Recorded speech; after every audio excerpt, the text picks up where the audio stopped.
जो कथा भागवत में भगवान के विषय में बताया जाता है। मैंने कहा वे झूठ बोलते हैं। अगर कोई इंसान बीमार होता है तो कहां जाएगा बोलो? राम मंदिर जाओगे या अस्पताल जाओगे? कहते हैं गाय का गोबर खाने से कैंसर ठीक होता है, तो बताओ भक्तों, इलाज के लिए विदेश क्यों जाते हो? समझो जरा। ये सब हम लोगों को भगवान के नाम पर गुमराह कर रखा है।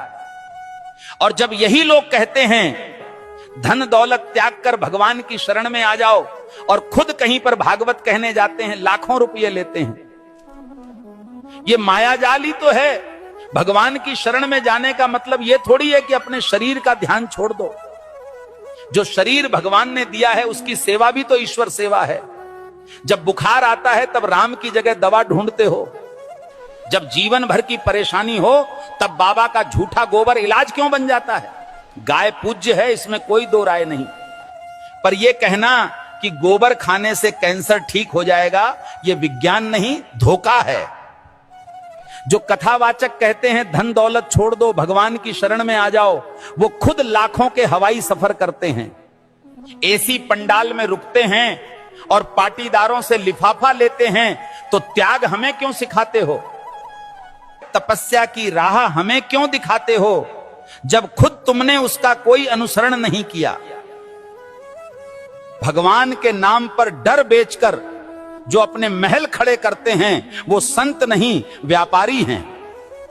सच्ची भक्ति वो है जो आंखें खोलती है, ना कि आंखें बंद करवाती है। और आखिर में बात सीधी सी है, भगवान अंधविश्वास से नहीं, सच सेवा और विज्ञान से मिलते हैं। सीताराम सीताराम। भविष्य मालिका कहती है जब पाप बढ़ेगा तो समय न्याय करेगा और धर्म की असली परीक्षा शुरू होगी।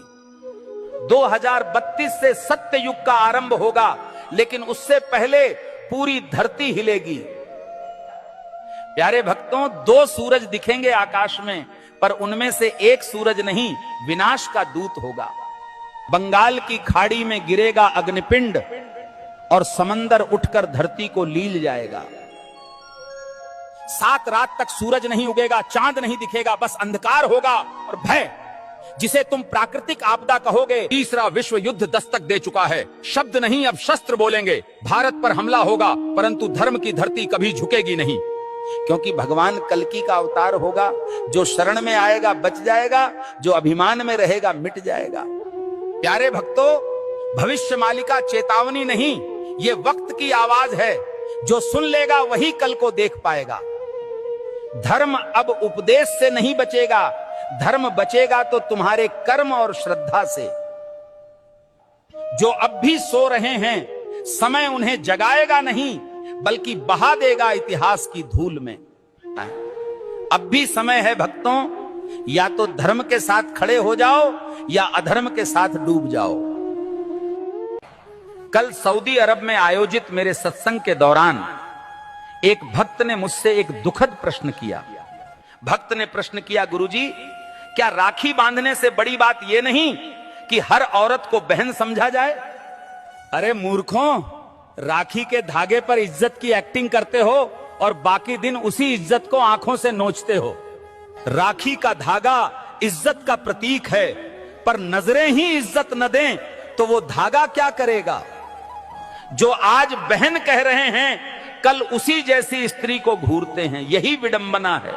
जिस दिन पुरुष की नजर नारी को सच में बहन समझने लगेगी, उस दिन हर बेटी, बहन, हर स्त्री सुरक्षित अनुभव करेगी। भाई कहे जाने से कोई बड़ा नहीं बनता, उसके विचारों और दृष्टिकोण में सम्मान हो, यही सच्ची मर्दानगी है।